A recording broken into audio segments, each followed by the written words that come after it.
All right, what is going on, everybody? Welcome back to SaberSim's DFS office hours. It's Monday, September 19th of 2022.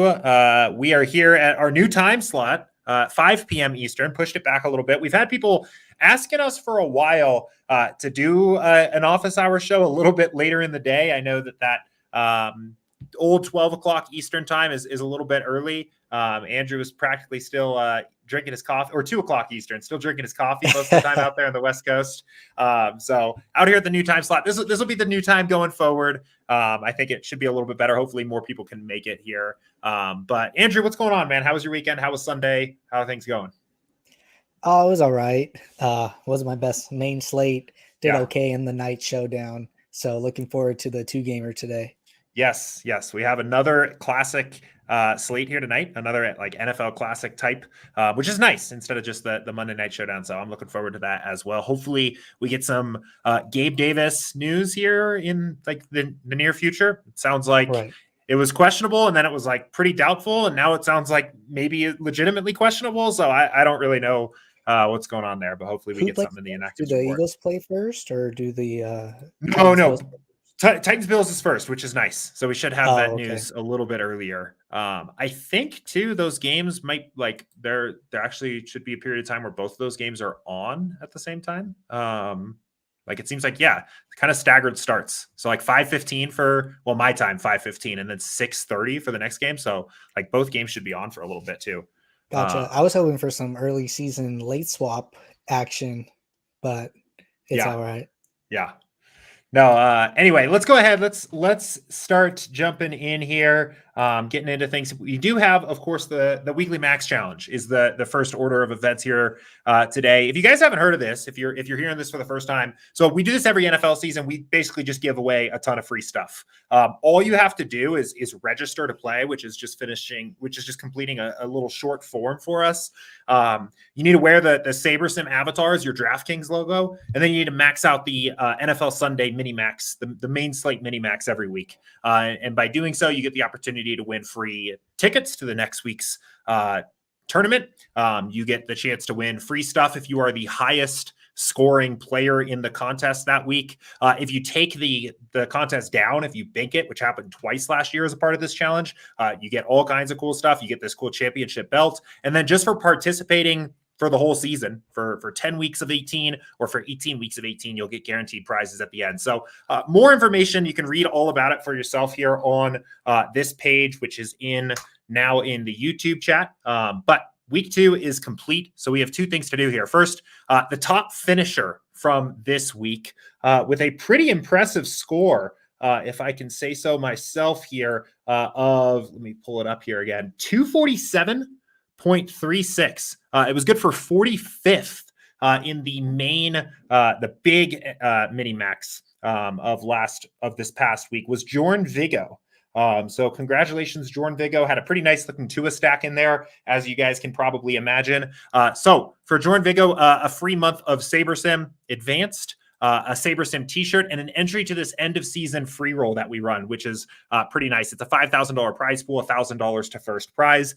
So Jordan Vigo wins the second ticket into that free roll here now to the end of the season. So congratulations, Jordan Vigo. And then the one other thing to do here is the Minimax tickets for next week. So let me go ahead. We'll get our trusty wheel of names pulled up, and let me get my list of people that have participated here for this week.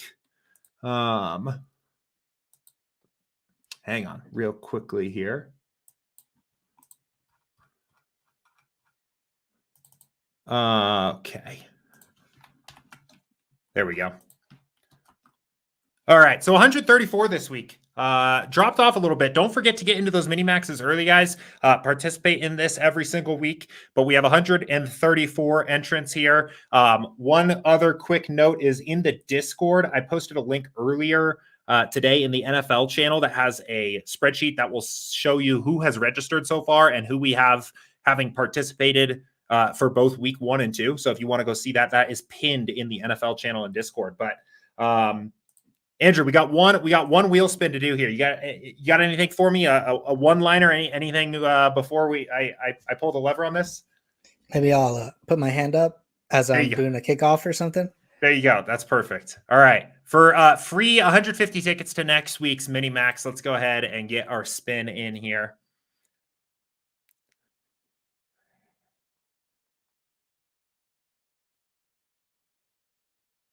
And it is Rudy 13.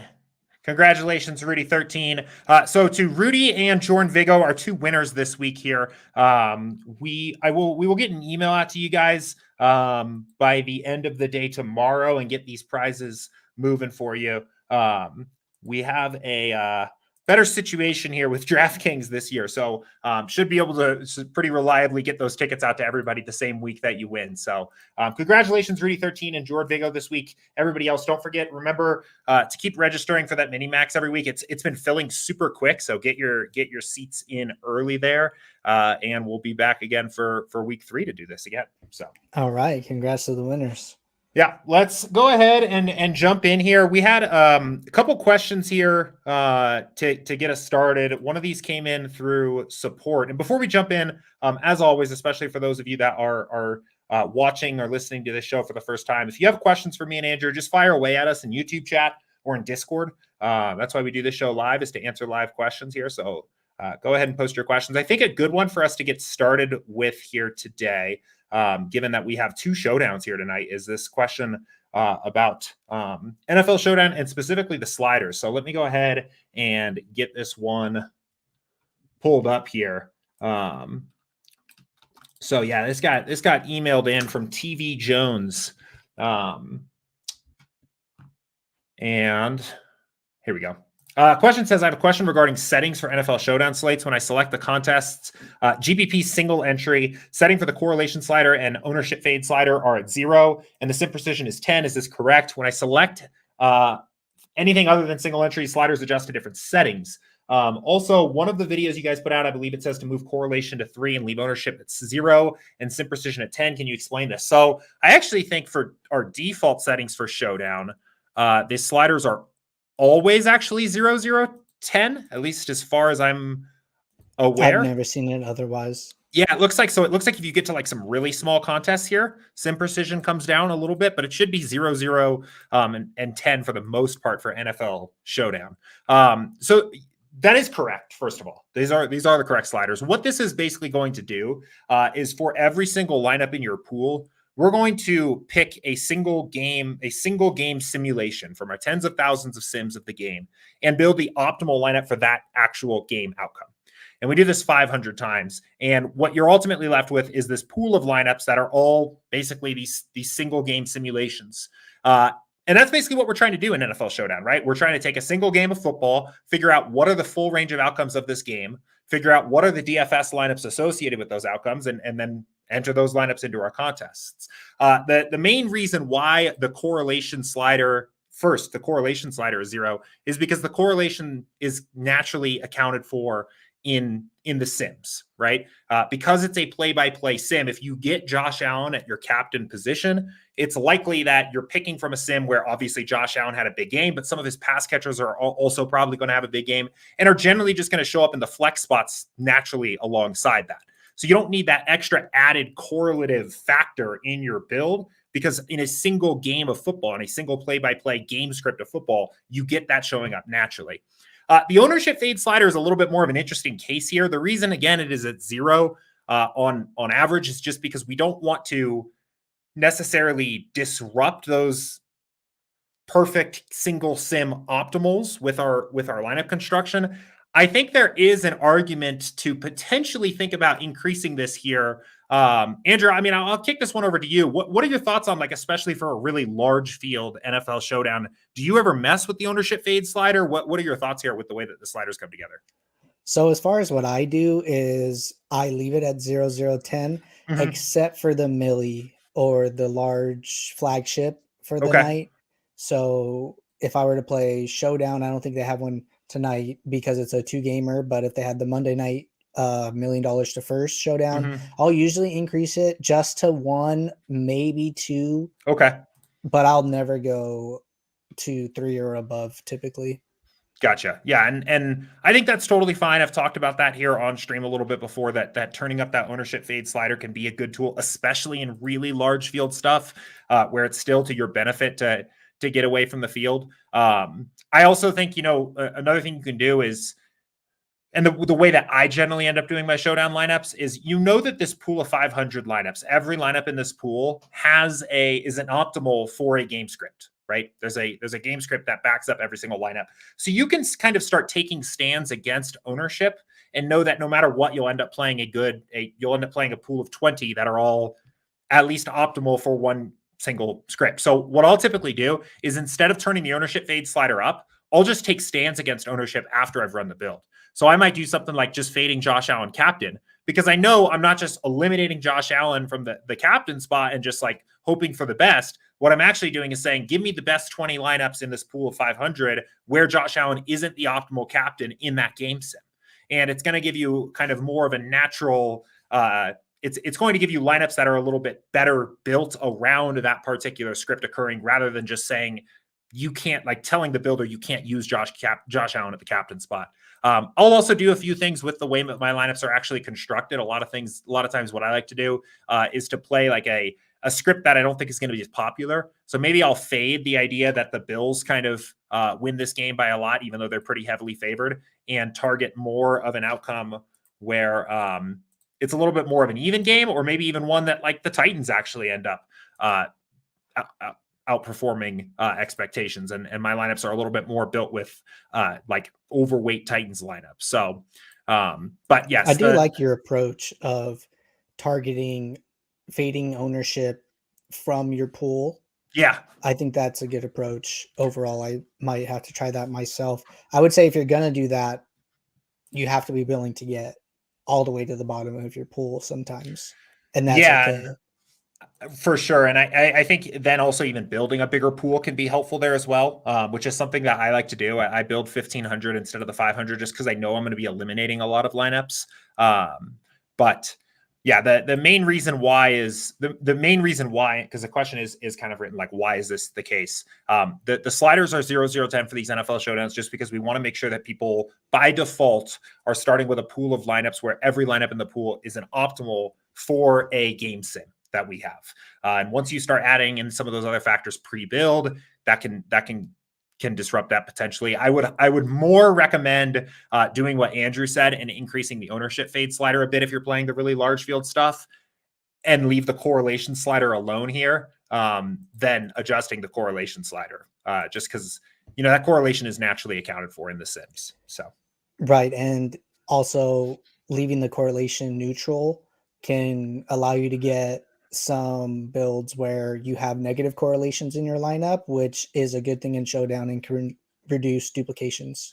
Yes, yeah. So like, let's see if we can find one. I bet you we can. So here's one, right? So Josh Allen and the Titans defense, right? We look at the average correlations here. Josh Allen has an average negative correlation to the Titans D of minus 0.18, right? That means on average across all of the game sims in our database here, that's their negative correlation. But we see in this lineup, they're both featured together, right? And it's pretty easy. I mean, if you've watched a football game ever, to understand how Josh Allen and the Titans D could both be optimal, right? Like for a single showdown slate, you're asking for I don't know, maybe kind of a random fumble return or something like that, plus Josh Allen having a typical Josh Allen kind of game. And it's not punt return, exactly. Yeah, there's all these different outcomes. Josh Allen, right? Right. And since we're trying to build that optimal here, it's okay to include these two players together. And in fact, because most players will avoid this kind of combination, you're likely to end up with even more of a unique lineup than you would have with two other random players with the same projection and salary. So yeah, I totally agree, right? You might gain 0 EV and just start duplicating your lineups more as you increase the correlation slider. So right. Cool. Okay, good question there to get us going here. Let's get, let me get this other question here pulled up. We'll hit this one kind of quickly here about the sports that we don't have sims for. And then we'll hop over to the questions in Discord and YouTube chat. So another one from email said, I saw that you don't support college football. As your system says, I can upload projections to SaberSim and run lineups. Can you tell me if SaberSim would create lineups with the optimizer any differently than any of the other major optimizers? Would SaberSim calculate ownership and use default football correlation to make your lineups better? Okay, so good question. So the answer is, the answer is no. So SaberSim, if you're playing college football right now, we don't have sims. We don't have projections for college football. We just put the slates up in the app so you can upload custom projections, build your own lineups using SaberSim if you want to, but it is basically just a traditional optimizer at that point. So we won't have any of these things that you mentioned here, like ownership projections or generalized correlations, which I actually think is kind of a cool idea, to be honest. But I think instead of doing something like that, we'll probably just build a college football sim at some point. But yes, basically what's happening here is it's as if you're using another a different optimizer or any other optimizer when you're building your lineups. So anything to add on to that, Andrew? No. Looking forward to us building out that sim. Yeah, college football should be fun. We have a valuable asset on our team in the form of Eric for the college football stuff. Regularly crushing ET college phone football. home. You should see him at the top of your leaderboards. Yes. So, okay, cool. Let's go ahead and I'm gonna actually jump over to YouTube chat and hit some of these here first, just because we got a lot of people watching us live here. I want to answer some of these live questions. So, welcome everybody. But Danny says, what are some good filters to set in initial projections for an NFL Showdown large field? I'll let you go ahead, Andrew, and tackle this first. Do you use any filters when you're talking about NFL Showdown stuff? Well, one thing I do want to say is that we have a min projection of 3 points set by default. And not for Showdown. Oh, we don't? No. Oh, okay. Yep. So the projection for Showdown is 0 points, basically. Like somebody has to have a projection. Yeah. I was going to make sure just to let everyone know to always check that and make sure that your min projection is that you include everyone in the pool who has a range of outcomes, whether it's 0.05, whatever it may be. So everyone's viable in Showdown. So that being said, no, I don't have a filter. Yep. I don't either. This is all I use. I just want to make sure that players have a projection, which means in our sims, in our data, they're at least going to see the field. I mean, you can see these guys. You can see why you want to include these guys in your pool just on a quick glance at the 99th percentile, right? Like 1 out of 100 of the sims, you're getting guys that are 200 salary, 800 salary, luck boxing into a touchdown, and they probably end up optimal at their price. We see it all the time. I mean, Justin Watson was his name. Think we've seen that twice. Yeah. We saw it yesterday. I believe Ryan Griffin at 200. He caught 1 18-yard pass, and he ended up in the optimal. And then, like you were just about to say, on the Chiefs game, Watson was 200, maybe 400. And then he got a touchdown, like 12 fantasy points, and was also in the optimal. Yeah. So I would, I think I don't really like to use any filters here for NFL Showdown. I want to include everybody in my pool. I think everybody has a chance to be optimal. Again, there are sometimes players that I will end up eliminating, especially at the captain spot, but I only do that after I run the build. Like on a slate like tonight, I might be looking at a Josh Allen fade at captain if he is going to be 30% owned at the captain spot, which I think is realistic. But that's not something I want to filter out beforehand because I want to see the lineups with Josh Allen at captain. I want to take a look at those first before I go any further there. So DJ Sirius says, I know an optimizer is not a money printer, still having trouble spotting value. For example, in the week 2 NFL slate, Garrett Wilson of the Jets was 4,400 with 33 DraftKings points. Could I have adjusted settings to account for this? So hard to know if these guys are going to score 33 points at 4,400 ahead of time. What I would say in general, the first thing that comes to mind for me is if you want to account for a wider range of outcomes, right? If you want to, and I think that's an important part of NFL, right? You're playing in very large field tournaments. You need, it's not even like it's not even close to enough for a player to score their like 75th percentile outcome most of the time. Like this game going 40, what was it? 45, 42 or 30. What was the final score of the Dolphins? I think it was like 35, 42. Yeah, I mean, here, we can even look at the percentiles this way, right? Like, let's see, where's Tua? Like, Tua, okay, so Tua's actual outcome in that game, we basically had as better than a 99th percentile outcome for him in that game, right? Like that's how right you have to be to take down an NFL GPP. I don't think it's very easy necessarily to just go and identify the players that are going to do that before the slate, right? It would be great if you could. But one thing that I think you can do if you want to allow for a little bit more of that, or you want to take more shots on guys that do have that extreme upside in your build, is to do something that like turning up your sim precision slider, right? And doing that is basically going to say, hey, I want to look at, thinner and thinner ranges of outcomes, things that are potentially less likely. And when they show up in the sims, allow them into my lineups, right? Because if you get, let's say you're building on sim precision 6, which is the default setting, or sim precision sim precision 8, which is the default setting for like a large field 150 max tournament, right? That's going to use 6 sims as the projection for each lineup when we build that lineup.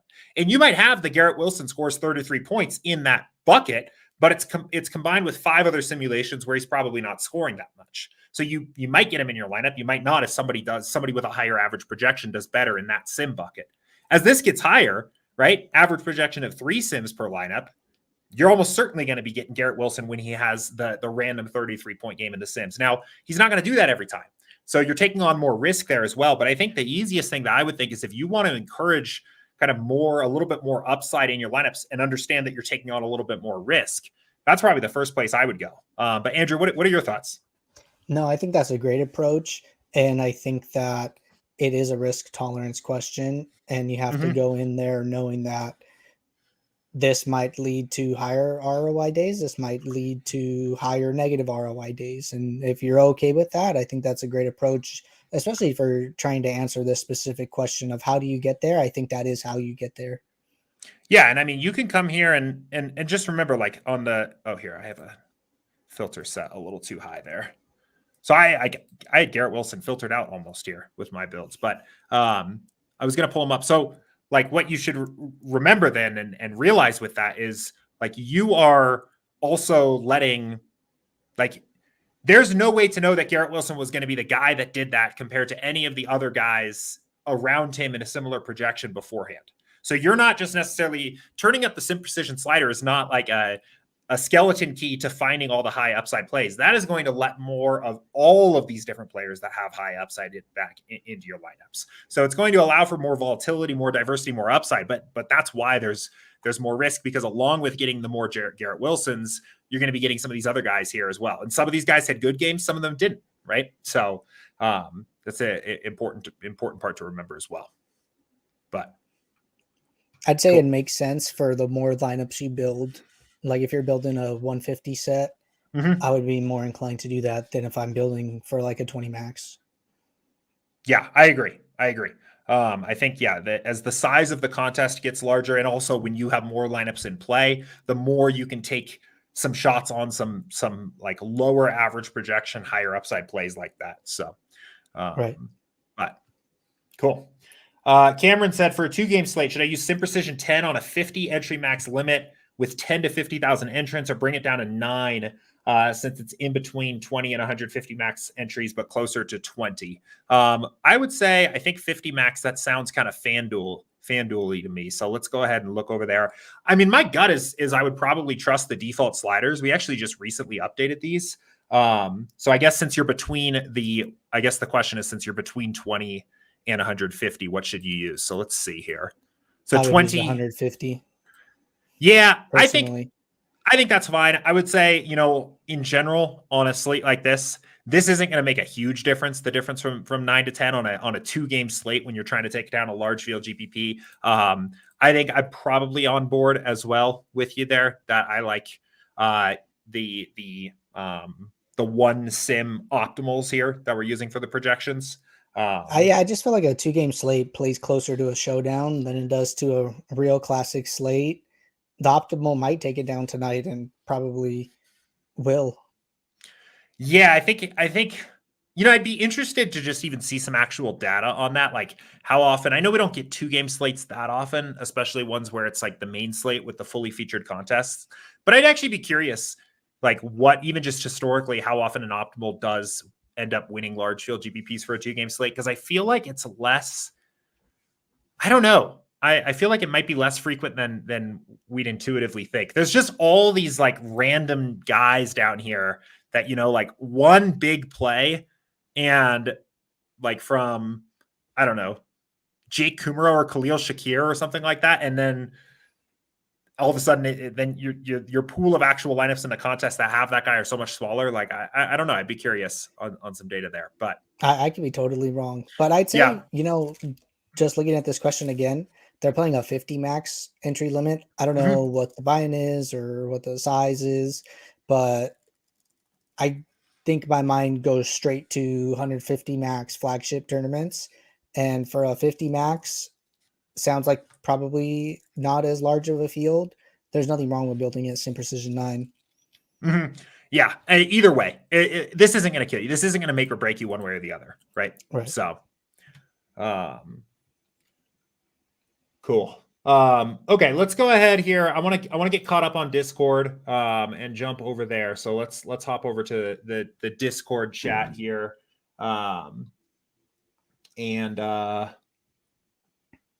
So another question here from Sammy. This is actually kind of on a similar note. So let's talk about this here for the 2 games tonight. He said, considering we're about to have 2 game slates, as well as both showdowns, will bumping correlation a bit higher than by default help construct more unique lineups? Thanks. I would actually say it would do the opposite, probably. Right. And that's exactly what I was thinking. Yeah. Well, go ahead. Here, I'll let you take this one. Well, what I was going to say is something that we already touched on the previous question about NFL Showdown and how increasing correlation can increase duplication if by not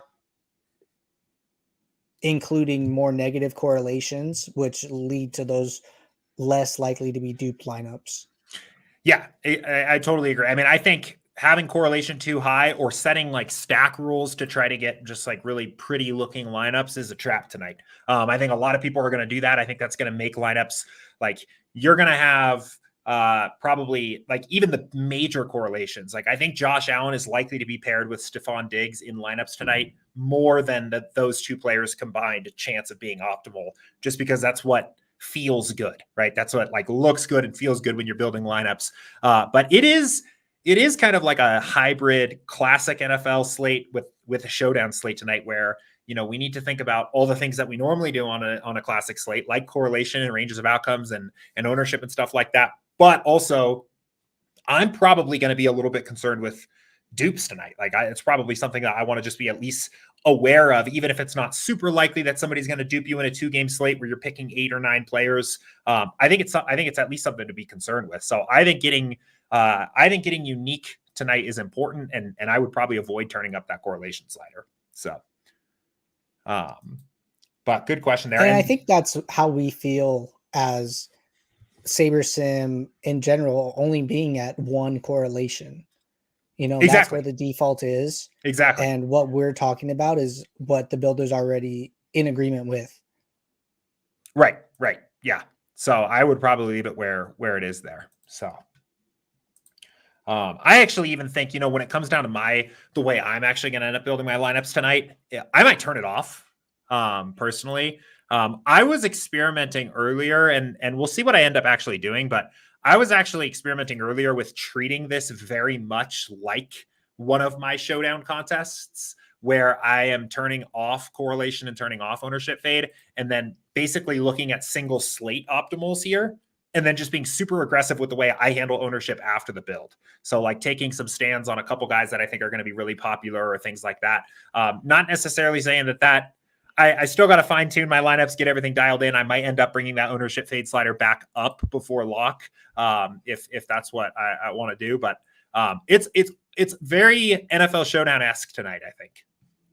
Right, and at the end of the day, it's not a solved game, and there are a lot of different paths to victory. So you might try this, and you might fall on your face, like, oh, I'm gonna try something different next slate.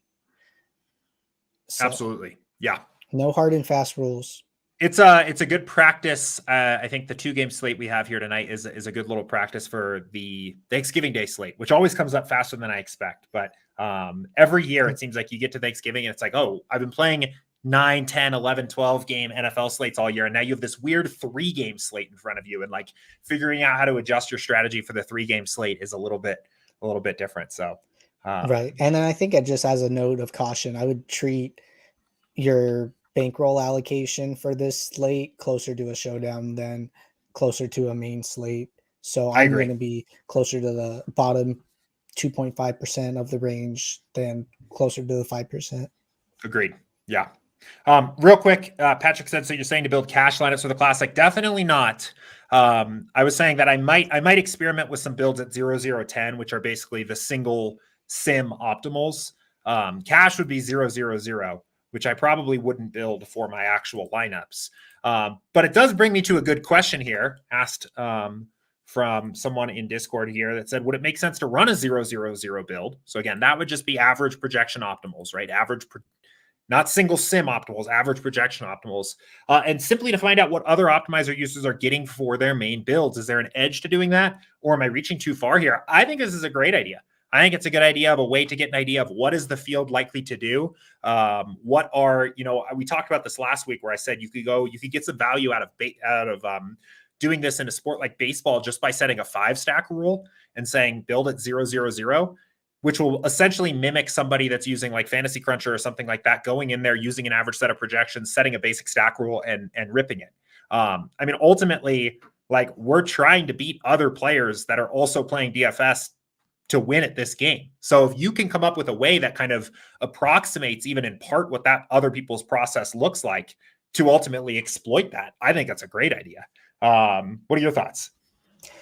Also, I want to reiterate the point that you brought up last week of setting the scores in app to closer to the Vegas totals. So especially on like a small slate like this, SaberSim will take a stand sometimes on one or two teams, and Vegas might have a total at 26. And we say, no, I think they're not that good. We're going to have them at 24. And for the purposes of this exercise, it would be better to set the team totals to the Vegas totals. Yeah, and you can use to help with this here, if I can get it pulled up. I'm sure there's like a ton of different tools that you can use here to do this, but I've always felt like the Fantasy Labs Vegas dashboard is pretty useful just because it's a really clean view and they calculate the implied totals for you. So if you want to kind of go see like, hey, what do a lot of projection models very heavily use Vegas as an input in there. Like most modern projection models out there will do that. So if you want to kind of see like, and you see, we're generally actually pretty close here as well. But if you want to see exactly like what might somebody using a heavily Vegas influenced NFL projection model get out of those builds, you can make those adjustments here. So it looks like maybe we're like a tiny bit higher on the Titans here. We're actually like super in line with Vegas here tonight, but sometimes we're not. So you can go in here and make these adjustments. It actually looks like we're really in line with Vegas on these games, but you can make these adjustments, get projections that are a little bit closer to what somebody else might have out there, and then run those 0-0-0 builds. And I think you'll start to get a pretty good idea of where the chalk is going to be, what the cash lineup constructions are, and how you want to pivot off of that. So on a 2-game slate like tonight, I think you could just almost intuitively just kind of tell what those are going to be. But on a much bigger slate, like 10, 12 game NFL main slate, it can be a nice way to just get an idea there of how things fit together. So cool. Okay. So a question from AK here. This came in Discord as well. And it says, watching Andy go over his NFL breakdown, and he mentioned using a filter before building lineups. And he adds the filter that's show players with my ownership is greater than 3%. Yeah. So question says, can you explain a little bit about what this does? Yeah. So Andy has a couple recent videos that he's put out on the YouTube channel. Those are up there in our NFL playlist if you want to go check those out. But one of the things that he does is he creates a rule here that basically says, only show players with my ownership over 3. And what this is it's kind of trimming your player pool with the idea that like, if especially on a main slate, an NFL main slate, if the field's not even getting to any of these guys more than 3% of the time on average, maybe there's a little bit too much risk overall in using those players in your lineup. I don't know if you guys saw it, what the Millie Maker this week, I think actually was one of my favorite Millie Maker winning lineups I've seen in a while. It was the Tua stack, Waddle Hill, run back with Bateman. Nobody in that lineup was rostered less than, I think it was like 3 or 4% of the time. That player got different with the construction and the salary allocation, but the individual player ownerships there were none of them less than like 4 or 5%. And that's kind of like part of what's the I don't know, the thesis of this here is like, I don't need to take a shot on a player who's like market driven percent of paying off is less than 3%. I don't use that filter too much in my particular process, but I do get a little bit more aggressive with my overall projection filter. And I will typically end up with like my projection filter of like anywhere from 6 to 7 points, with kind of a similar idea of just like, I don't feel the need to take shots on these guys that are projected much lower than that. Now for tonight, 2-game slate, this is probably going to be 0 or maybe like 1 for me for the classic slate. Just because I do want to take shots on these guys because I think they're great ways to get unique. But on a main slate, I typically increase it up. What are your thoughts there? Yeah, 1 sounds about right for tonight. Yeah. I think it's a good rule for a lot of people to use unless they have strong opinions to not use it. Mm-hmm. I would say maybe like spot check it a little bit. You can, sort in app by my own. Cause I think, I don't know what we had him projected at, but I was kind of high on Amari Cooper this week as like a bounce back candidate. Yeah. And he came in at like 1% owned. So I would sort by my own and just make some notes if there's anyone you see in that range that you do want to include. Yeah. So I wouldn't blindly set it. I think the takeaway here, or like the most useful part of this here, is like some curation of your player pool of the guys close to the bottom can be good. And that's actually like why we have this baseline minimum. It keeps changing to what I had it, but it baseline, it's set like this, right? That's why this exists, is so that, even for people that aren't going in and making that adjustment themselves, you're not getting like super low owned players in your pool. I think it's useful to like, whether you want to do that by ownership or whether you want to do that by average projection or whether you want to do that. We've talked about 95th percentile as kind of another tool, but like going through and like kind of figuring out like where, literally just like sort by one of these things and ask yourself, who is the last player on the list that I would actually be comfortable playing in a lineup, right? Like even in a single lineup. That's the way I think about it. A lot of times I'm going through here and I'm looking at this and I'm like, okay, if I was just building one lineup for this slate, what is as low as I would go? And I found over doing this for many, many slates over many, many years that a lot of times it's around 6 to 7 projection points. Like I would have been down to get at some Doolin and Corey Davis. And like I had some Noah Brown this week. Devin Duvernay I actually probably would have been able to get some exposure to. But once you get a little bit lower, it starts getting to some of these guys that are like, I don't know if I'm in there. So that might be where my line is drawn.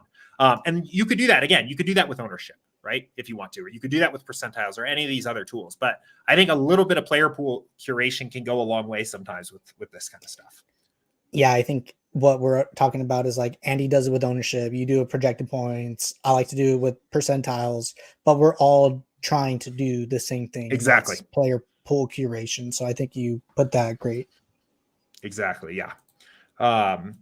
Okay, cool. Question from Rogue here.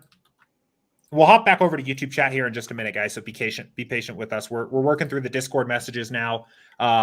This one says, does locking a player setting 100 out of 100 exposure still let the build run sims with other QBs versus if I remove all QBs listed and only leave one checked? So the sims that are selected to build any lineup are independent of like what you have done in terms of build rules or player projections or exposures or anything like that, right? So the sims get selected no matter what. So if we went in here and you said, if you had the crystal ball and you said, I am all in on Tua this week, right? You're still going to select sims where like Tua doesn't score a lot of points, or where Tom Brady throws 5 touchdowns, or, all of these different outcomes. It just, when it comes time to actually build the lineup, Tua will always be the first quarterback in because he's the only one selected. So But yeah, good thing to note there. That it doesn't, nothing interferes with the way that your sims are selected when it comes time to build your actual lineups. So, right. And I think that's important distinction to make, because if we were only taking sims where Tua was the optimal, you might have 100% Dolphin stacks. yeah, well, and I would hope you'd get 100% Dolphin stacks. I mean, you would either way if he was your only quarterback in your pool, right? Like we'll still probably get 100% Dolphin stacks, but it doesn't limit the sims in that particular case. So did I maybe I misunderstood you there, but yeah, I think we're good here. Let's see. Okay, question from Pelu here. Pelu. And this one says, yesterday you had to change the max exposure for like 10 to 15 players. Every time you changed somebody else's max exposure, another player came up with an exposure of 80%. And without changes, SaberSim gave me 97% Carr and 3% Stafford on 150 max build. How would you handle a slate like yesterday? I had the feeling of intervening too much. Greetings from Germany. So I'll go ahead and I'll go first on this, because I think Andrew and I are differ a little bit here in terms of how we actually end up going about some of our exposures. Ultimately, I think this is a lot about your own personal risk tolerance. Like how much are you comfortable committing to a given player or a given stack? SaberSim is going to try, based on the contest that you tell us you're playing, and given that particular context of the slate, to give you a set of exposures that make sense on average, but it's not necessarily going to be right for every player. And I often end up diversifying my pool further than what SaberSim is giving me. So I ended up over on Carr yesterday, but I only had about 50% Carr and Raider stacks overall. I still wanted to be over the field, but it wasn't something I wanted 100% of my lineups to be committed to there. For me, typically, I'll kind of handle things on a case-by-case basis for this. So, I'll kind of walk through what my build might have looked like as I was starting it all here tonight. So in this case, I actually didn't get as much Carr here. But let's say I wanted to bring this down a little bit, maybe just get even with the field, right? And then this is going to have kind of a ripple effect on the rest of my lineups. Somebody else is probably going to pop up here, right? There we go. So now Stafford jumps up to 47%, right? So now if I want to continue diversifying, right, I might have to continue kind of moving through here. Because your entire pool of lineups that we've built for you here is what we call generally viable for the contest, right? They're playable. Their EV is probably pretty similar. I would not worry too much about making risk tolerance based adjustments here. Like I would continue to make adjustments here in a build as you see fit until you're comfortable with the risk you're taking on each individual player, because those lineups are already optimized for the contest you're playing. But Andrew, what are your thoughts here? I know that you tend to condense your exposures a little bit more than I do on some of this stuff. I think looking at this question, I think the two big things to focus on are how not even how would you handle a slate like yesterday, more be I had the feeling I was intervening too much. And I think that is like the big thing I want to focus on first, because where we've been going with our DFS framework, and we're going to be having the first episode of Behind the Sims published for establishing a DFS framework, is the 3 steps that we're calling build, review, adjust. And I don't think that somebody should feel like they're intervening too much, because you want to have a set of lineups that make you feel comfortable. Right. I think at the end of your build, if you're not comfortable with your exposures and what you're seeing in your lineups, and it makes you nervous, then maybe you should adjust, rebuild, and then review again. So I think that if you have to adjust 10 to 15 players from an exposure that you feel is too high, and then send those back to the home screen and then rebuild, I think that's totally okay. I don't think there's any intervening too much there. I agree. Yeah. That's the most important thing is, I think SaberSim will help you to answer some of these questions and build strong foundations for your lineups where you otherwise don't have input or like you don't otherwise have an opinion on what to do. But if you're building your lineups and you're like, wow, these are really high exposures and I don't want to be this exposed to these different players, then make those adjustments. And SaberSim will then kind of come in and help meet you where you're at from there and build you the best possible lineups as possible within those requests. So yeah, I think that's a good approach. Rogue followed up here, said this is okay. So in step one, like, is the pool going to be mixed if I only check one, or if I have three selected and then lock a player at the position, will the pool be mixed? I'm okay. I am going to try to answer this as best I can here. If I'm understanding correctly. So if you lock in one quarterback in right here, right? If you lock button Lamar Jackson, you will get 100% of your lineups in your entire pool will be Lamar Jackson lineups. You will get no other quarterbacks. If you adjust that in the post-build process, you are just sorting through your lineups to pull out 100% Lamar Jackson lineups from your pool, but you may have more diversity in your pool there. Andrew, am I reading this correctly? Do you have a different idea on what the question might be here? No, I think your understanding of the question is correct. I think one maybe back and forth that I want to bring up with you is that, so we're going to run the Sims, and then regardless of whatever quarterback the builder thinks should be in there, we're going to say, no, this lineup should have Tua. Is that what you were saying earlier? Yeah, I switched up. I started with Tua and now I'm using Lamar. But yeah, so like here, you know what? Let's just build some lineups here because I think it would help. Maybe we can just demo this. So we'll lock in Lamar Jackson and let's build 20 lineups here. Or let's build for a 20 max. We'll build 500 lineups.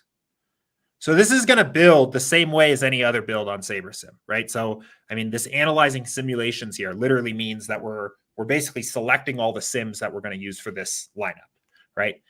It's selecting from the full range of outcomes of sims that we have. It's not limiting the sims that are selected because we locked Lamar Jackson. It's using the full range of outcomes. But when it comes to the actual building lineups portion, because Lamar Jackson is locked, he will just be the first player that's used in every lineup. He'll be put into that lineup. Then based on what the sims were for that lineup, the best possible lineup around that will be created. Does that make sense? I'm following you there. I guess my question is, wouldn't that lead to more like naked QB stacks or like lower Lamar Jackson stacks? If we're just lock buttoning him, but the range of outcomes is wide open for everyone else. I understand like correlation and ownership will lead to more stacks for him just on like lineup dynamics. But I think that opens the box for like less QB plus 4s and QB plus 3s. Yeah, it can. And I mean, we're seeing actually a little bit of that here as well. Okay. This is what I thought would happen. Yeah. And I think part of this as well is because we picked a rushing quarterback in this case, whose correlations to his top pass catchers are actually just going to be a little bit lower. If we did this with like Tom Brady or something like that, you're probably less likely to see that. But yes, it is something that you should be aware of. And you'll probably still get more of the correlated stacks overall if you didn't lock button him. But it's just the fact that you're taking everyone else's range of outcomes and only using this one person. Right. Because in those situations, you would get your QB plus 2s with the pass catchers from whatever team did good. Right. Exactly.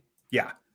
So, I mean, and if you're locking in one quarterback and you want that quarterback in all your lineups, it might help to add in a rule as well. And, say something like at least 2 or at least 3 players from the same team to make sure that you get not only the quarterback you want, but also the constructions you want there. So. Right. That's a good way to combat that. Teflon says, is there a way to tell the builder one running back per team? When you click on the no more than tab, you lose the ability to edit a specific position. Honestly, at the moment, there's not a great way to do this, but our most recent update or our most our next upcoming big update will let you do this very easily. So we're planning on pushing out this new rules tool. I've been calling it kind of a rules dashboard that will basically let you make all kinds of these different rules that would potentially like avoid those kinds of constructions, and they'll get a lot easier. In the meantime, one thing that you can do is if you're seeing, there's a couple things you can do. If you're seeing like two running backs getting paired together frequently, like it doesn't happen that often, but maybe I'm curious, like, do we have any Darrell Henderson Jr. where Cam Akers was also used?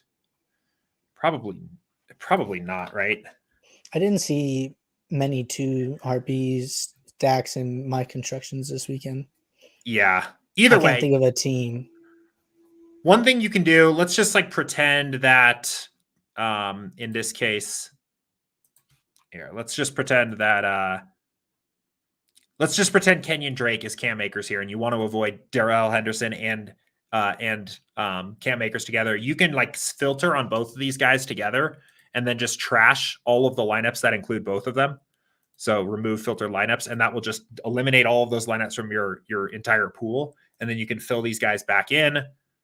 And now, even if you increase your exposure to Darrell Henderson Jr. at this point, you won't get lineups that have both him and Kenyon Drake in this case, because we've eliminated all of those. Another option would be if you notice that like two players end up frequently paired together and you just don't want them together, is you could create a group here and basically just say, we'll just use the same example here. And just group these guys out so that they don't show up in lineups together and say, less than or equal to 1.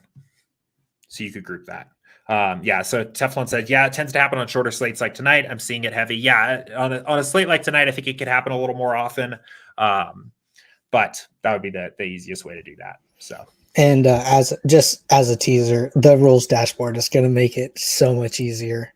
Yeah, it's nice. You like literally, and you could go through and just say like, and it'll build a rule for all of the teams at once. Like never use 2 running backs from the same team. So looking forward to that. Our goal is to get that out like pretty quick here. We're doing just some final testing there, and then we'll get that out. So, I think the people will like it, Jordan. I agree. I'm looking forward to it. So. Okay, cool. Let's see. So AK says, what percentage ownership in NFL is considered a point of looking at getting heavier on? For example, in MMA, I think 20% is the low end and presents opportunity. Interesting question. I think, I try to proceed with caution with these heuristics, right? I think people that have watched the show a lot know that that's kind of my approach here. The example I always like to give is if you had a player that was min price and projected for like 50 average points, right? It doesn't matter what his ownership is. And any heuristics that are like, don't roster a player over 30% are going to start to fail you in that case. And that's an extreme example. Like that's a big exaggeration, but ultimately it's all a balance of player projection and correlation and ownership together that I don't necessarily like to just say like a certain player's ownership is too high. But I think it's a very complex question as well. And I just thinking back to basketball season when Joel Embiid was out, and I forget who his backup was. Andre Drummond. Yeah. And he would come in at like almost min price and his ownership was 95%. Right. And that might have been too low. Like he should have been rostered in 100% of lineups. Right. And it's just such it's a very hard question to just lay a blanket rule for. Yeah, I agree. I think, I will say, coming from the guy that hates rules of thumb, once players are projected for over, about, I would say for an NFL slate, over about 20% ownership, I think you should at least be like aware of those players, right? Like not saying just instantly fade, but you should, I think, go through a thought process of like, why are these players so chalky? What's the game environment? What's the situation here? If these players get a ton of ownership at these positions and salary, what does that mean about like potentially the way the rest of the slate might unfold? And if you're going to be over on those players in terms of your overall like portfolio, and how much exposure you're getting to those players, it should be, I feel like, almost somewhat conscious at that point. Like you should have made some level of a decision to get there, right? Like I was aware that the Raiders were going to be chalky, and I was consciously over the field on Carr, Stacks, and Devontae Adams and some of these other Raiders. And just because you're making that stand there, I guess. So that to me, I guess, if you're looking for kind of a heuristic line, I feel like we might have backward answered this question, because the question says what percent of ownership in NFL is considered a point to look at going heavier on. So I feel like the person is like, what they're looking like more toward the bottom, like, oh, if they're like 10% owned or 5% owned, should we go heavier? But then we were like, forget that. Be very careful about looking at like this top range. Yeah, no, you're right. And okay, so yeah, from that standpoint, so I almost never do the opposite though, right? Because like I think the way I kind of think about ownership is that the field is going to condense too much on the players that project well on average, right? The field is going to overrate the probability that these players are in the winning lineup or in the optimal lineup, or just or going to overrate their overall scoring upside. So like when I think about ownership, it's most of the time coming from the standpoint of who is the field rostering too much. It's not very often that there is, at least in like 2022, this used to happen more like when people were just worse at DFS, but there's not a lot of situations where there's like some very low owned player that I think people are just missing completely. And that I want to be like way over on just because they're low owned. That's my general approach to ownership, is I'm thinking about it more from like, who do I want to fade and who do I might want to be under on, rather than who are the singular low owned plays that I want to get to. I like to think about it from a very similar perspective. I think that as a user, it's a little easier to say, I want to be off of this play, rather than trying to predict the future a little bit and saying, I want to be on this set of plays. So my approach is tell SaberSim who I think is the wrong play, and then let SaberSim tell me, okay, well, if they're the wrong play, then these are the best plays. Yep, I completely agree. And probability's on your side in that case, right? Like if you're saying I'm fading chalky Raider stacks, you're basically building a portfolio of lineups built on any other stack is the winning stack. And that probability is high. That is like a very high probability outcome.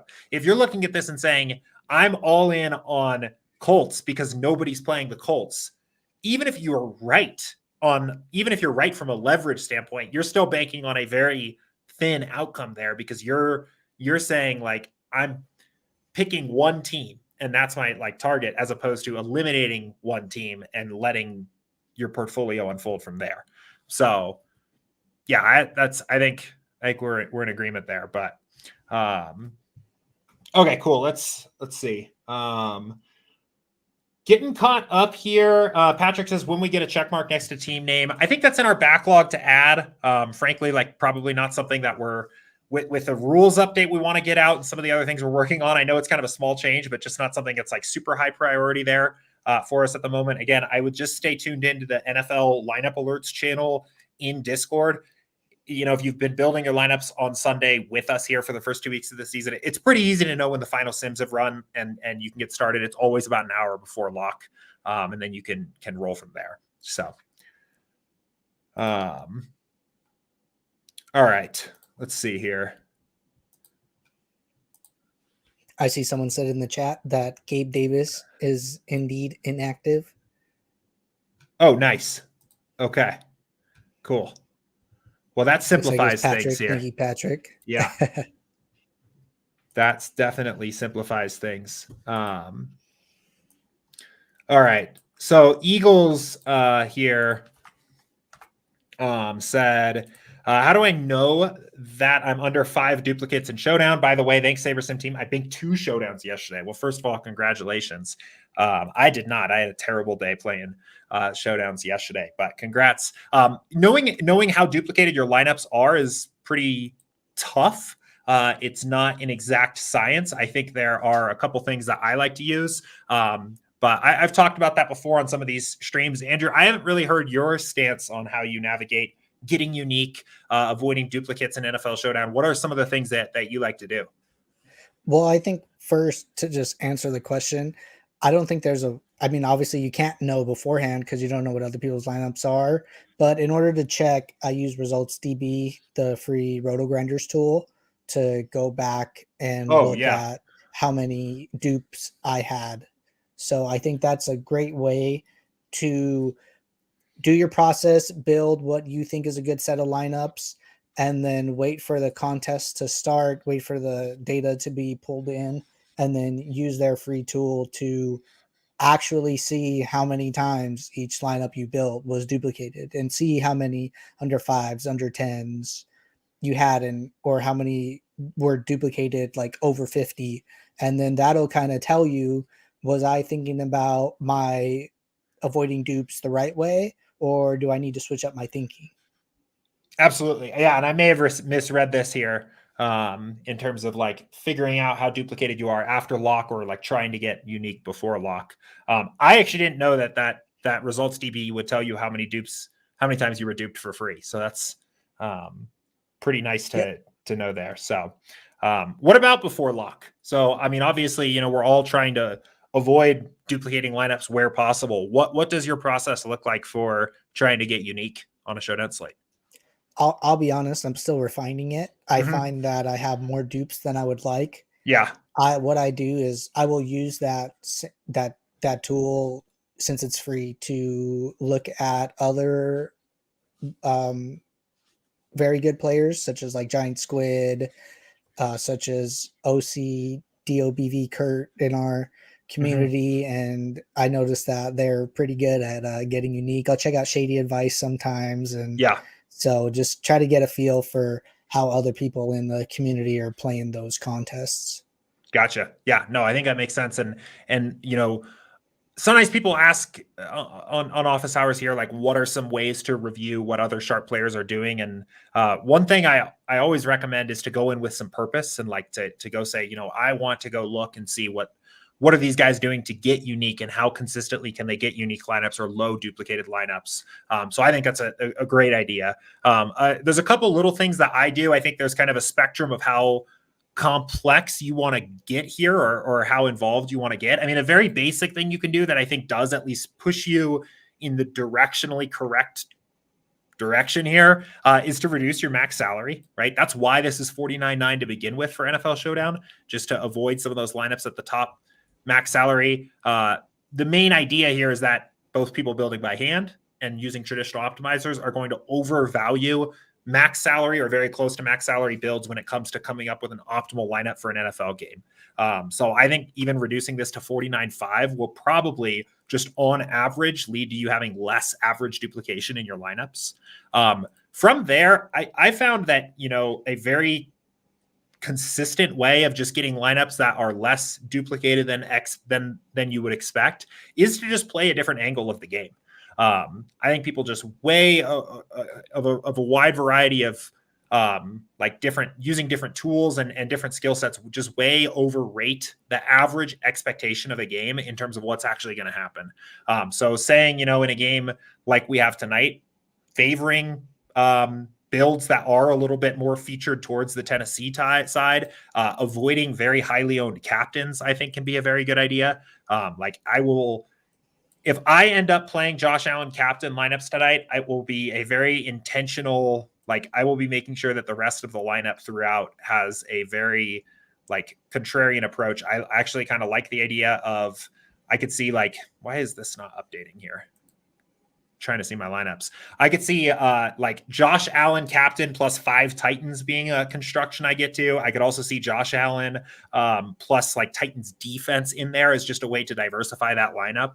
And there's one distinction that I want to make, just going off of how you say you approach the games. It's not like you're saying that, oh, the spread is 10 in favor of the Bills, so I'm gonna, in my projection screen, jack up the Titans No, team total. That's not what you're doing. no. You're building the lineups with the default inputs and then taking those type of game scripts from the sims that the sim is providing to you and then playing those. Exactly. So I think that there's a distinction to be made there. It's like, oh yeah, Jordan said to just flip the game on its head and play a game where the Titans blow out the Bills. Like that's not what you're saying.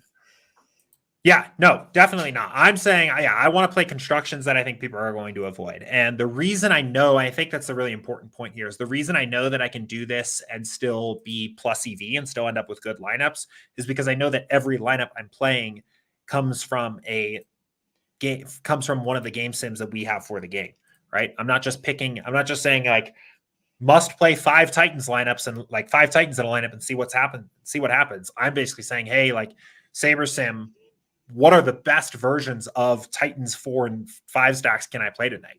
And I think they're just, you can kind of use these things in conjunction with one another too. And you start to see, like, we have lineups here that are low salary and underweight on the Bills. And I think these are ways to start getting pretty unique. So those are the main things I like to look at. But cool. I think we are caught up with questions here. We're right at about the hour mark as well. So probably start to wrap up here today. Andrew, anything else you want to leave everyone with? Any final takes on the 2-game slate tonight or the showdowns or anything else? You want to know my opinion where I fall on the slate? Is that what you're asking me? Yeah. Last thoughts. We're what are we? 2 hours before lock ish? No, an hour. About an hour before lock. Yeah. So what do you got? Well, I'll say that I do like the new showtime. It leads right up to lock, so you kind of get the mind right. Final sims run an hour before lock, so that'll be kicking off in the next 5 minutes. So get to go right into building. I hope that we are giving the people a nice little slate preview, getting them in the right frame of mind to build some winning lineups. Yeah, I'm on board. I'm looking forward to it. Dive right in here as soon as we hop off. So everybody, thank you for tuning in here today. Good luck in the showdowns tonight. Good luck in the classic slate. We will be right back again here tomorrow, 5 o'clock Eastern. I almost messed that up for another. Oh, actually, check that. Neither Andrew nor I will be on office hours here tomorrow. We're both we've got other things going on in the afternoon tomorrow. So I think I will follow up. I think it may be Andy here doing office hours tomorrow, or we might end up skipping a day there. But worst case scenario, we'll be back on Wednesday for another show. One more congratulations to Jorn Vigo for the highest score this week in the Weekly Max Challenge, and to Rudy13 for winning the Mini Max tickets for next week. Good luck tonight, and we'll see you guys all, if not tomorrow, on Wednesday. See you guys.